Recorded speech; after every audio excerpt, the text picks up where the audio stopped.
Hello viewers, this is Anil Wilson back to you in your own channel Just to Speak Me। कैसे हैं guys? सीख रहे हैं ना बिल्कुल with Anil Wilson। हाँ सही बात है, क्यों ना सीखें। क्योंकि मैं इतनी मेहनत जो करता हूँ आप लोगों के लिए और आप लोग भी मेहनत करते हैं सीखने के लिए, और जाहिर सी बात है जो मेहनत करता है उसकी मेहनत एक ना एक दिन जरूर उसको रिजल्ट देती है। तो चलिए शुरू करते हैं आज का अपना लेसन। जैसे कि मैंने पिछले वीडियो में आपको बताया था, that is confusing sound number 2, that is करने लगता है। तो चलिए हम लोग पढ़ने लगते हैं और हम लोग अपना लेसन शुरू करने लगते हैं और हम लोग इंग्लिश बोलने लगते हैं। इससे पहले कि हम शुरू करें कि ये साउंड क्या है, कैसे काम करता है और इसका क्या स्ट्रक्चर है, तो चलिए देखते हैं कि रामू काका क्या कह रहे हैं इस बारे में। अरे दादा रे तना जाड़ हो लगता है तो भैया दांत किटकिटावे लगता है। अरे ठंडी हवाएं चले लगती हैं और जाड़ होए लगते हैं और आदमी कपकपाए लगता है और हमारी चाय तो भैया बहुत ही बिके लगता है। हाँ भैया अरे यही तो कंफ्यूजिंग साउंड रहे। अरे बिलसनमा भगवा का कही नहीं, पिछली बार कही जो है कंफ्यूजिंग साउंड नंबर 2 पढ़ी है, जीका कहता है कि करे लगत है। तो भैया ऐसा लगत है कि भाई लगत है साउंड बिल्कुल जरूरी हुई कबा। अरे तो भैया बिलसनवा ये भैया लोग बहुत इंतजार करत रहे और जो है तो भैया बिल्कुल आज का लेसन ऐसा जो है समझायो कि बिल्कुल ये करे लगत है वाला सिस्टम समझ में आई जावे, है ना। तो भैया लोगों अब सीखे लगाओ भैया, हम तो बहुत ही सीख ही रहे हैं और तो और भैया चाय की बिक्री भी बढ़े लगी है। काहे हम अंग्रेजी में चाय बेचते थे ना, जही मारो तो भैया लोग आए सीखे रहो। जो भैया वर्कशीट देते हैं ना उनका तो बिल्कुल प्रैक्टिस करते रहो, बहुत जो है फायदेमंद है। तो बिलसनवा भैया जो है अब जो है अपना लेसन आज का शुरू करो। कंफ्यूजिंग साउंड नंबर 2 करे लगत है।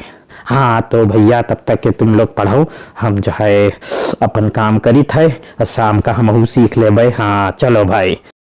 हेलो गाइस, रामू काका के जो सेंटेंसेस हैं वो डेफिनेटली आप लोगों को पसंद आ रहे हैं। वो होंगे, ऐसे ही होंगे। क्योंकि ऐसे ही सेंटेंसेस हम अपनी रोज़मर्रा की ज़िंदगी में यानी डे टू डे लाइफ में यूज़ करते हैं। और मेरा ये वीडियो और मेरा ये कोर्स डेफिनेटली बेस्ड है, जो आप रोज़ यूज़ करते हैं वही हम भी आपको सिखाएंगे, और वो भी इन अ प्रॉपर सीक्वेंस। तो आज का हमारा कंफ्यूजिंग साउंड नंबर 2 है करने लगता है। जाहिर सी बात है इसमें सब्जेक्ट कुछ ना कुछ स्टार्ट करने लगता है, कुछ ना कुछ शुरू करता है, और यही वजह है इसमें जो हमारी मेन एक्शन होगी जिसमें ना का साउंड लगा होगा उसे हम आईएनजी के साथ ट्रीट करेंगे, और हमेशा स्टार्ट में एस और ईएस का ट्रीटमेंट अकॉर्डिंग टू सब्जेक्ट किया जाएगा। यानी कि हमारा स्ट्रक्चरल फॉर्मूला होगा ये, सब्जेक्ट प्लस स्टार्ट एस और es plus action and ing form plus object plus M P T. चलिए अब देख लेते हैं अपना एग्जाम्पल, यानी कि हम अंग्रेजी बोलने लगते हैं। अब इसमें हमें क्या करना है, हमें सब्जेक्ट ढूंढना है जो बोल रहा है, यानी कि we.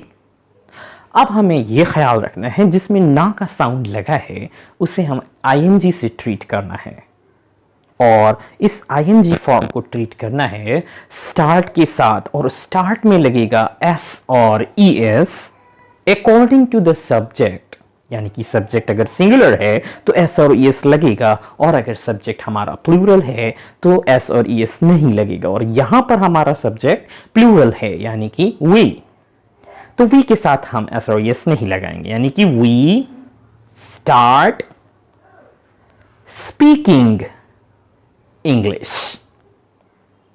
I think it's more clear. तो चलिए अपने इस साउंड को थोड़ा सा और अच्छे से समझने के लिए कुछ और एग्जाम्पल्स लेते हैं ताकि आपको और अच्छे से समझ में आ जाए। और ये एग्जाम्पल्स हम लेना चाहेंगे अपनी डे टू डे लाइफ से, जैसे कि कुछ सेंटेंसेस हमारे रामू काका ने भी सजेस्ट किए, जैसे कि हवाएं ठंडी चलने लगती हैं, वह दांत किटकिटाने लगता है, उसका शरीर कांपने लगता है, हम डरने लगते हैं, वह मुस्कुराने लगता है, लोग हमें गलत समझने लगते हैं और हम उनसे लड़ने लगते हैं, अपने काम को भूलने लगते हैं, लोगों के काम को याद करने लगते हैं। इस तरीके से हमारी जीवन की लीला समाप्त होने लगती है और हम पिछड़ने लगते हैं। तो हम आज प्रॉमिस करते हैं कि दूसरों के काम को ना देखकर, दूसरों के काम को ना सुनकर, हम सिर्फ और सिर्फ अपने काम पर ध्यान देने लगेंगे। ठीक है, बिल्कुल ठीक है भाई। तो चलिए स्टार्ट करते हैं ये सारे सेंटेंसेस। ठंडी हवाएं बहने लगती हैं, कोल्ड विंड्स स्टार्ट ब्लोइंग। वह दांत किटकिटाने लगता है, he starts gnashing his teeth. Gnash, nash, nash means दांत किटकिटाना। उसका शरीर कपकपाने लगता है, his body starts trembling. हम डरने लगते हैं, we start getting scared. वह मुस्कुराने लगता है, he starts smiling. लोग हमें गलत समझने लगते हैं, people start considering us wrong. और हम उनसे लड़ने लगते हैं, and we start quarreling with them or having a strife with them. Having strife means also quarrel means लड़ना। हम अपने काम को भूलने लगते हैं, we start forgetting our own work. और हम दूसरों के काम को याद करने लगते हैं, and we start remembering about the others' work. इस तरीके से हमारे जीवन की लीला समाप्त होने लगती है।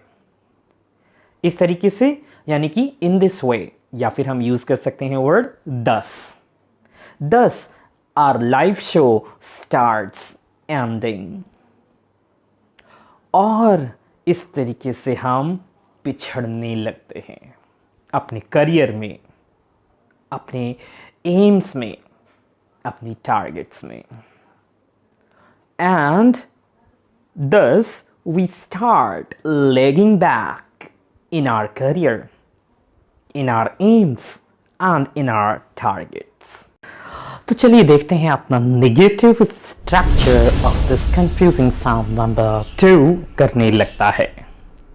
तो जैसा कि अभी हमने पिछला स्ट्रक्चर देखा फॉर अफर्मेशन, ठीक उसी तरीके से ये भी होगा, बस थोड़ा सा डिफरेंट। इसमें एस और ईएस बिल्कुल भी नहीं लगेगा, और क्या लगेगा उसकी जगह पर? उसकी जगह पर लगेगा या तो डू नॉट या फिर does not.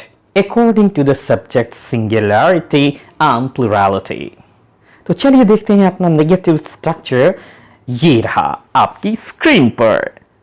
Subject plus do not और does not plus start plus action and ing form plus object plus M P and T.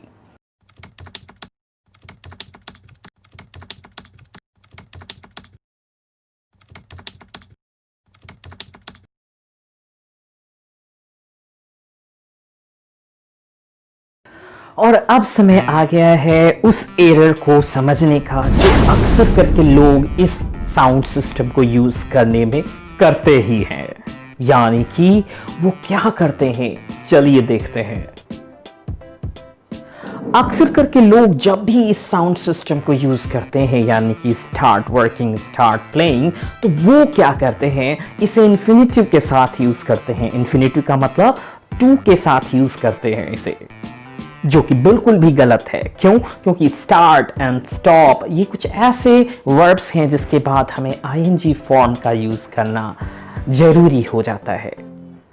इस आईएनजी फॉर्म का मतलब होता है जेरेंट, यानी कि एक्शन को हमने नाउन में कन्वर्ट कर दिया है।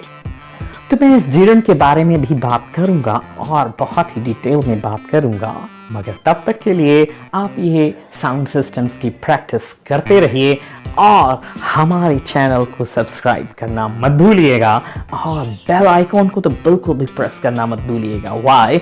So that you can keep on getting my latest videos in the series of your spoken English. Till then, keep tuned and goodbye.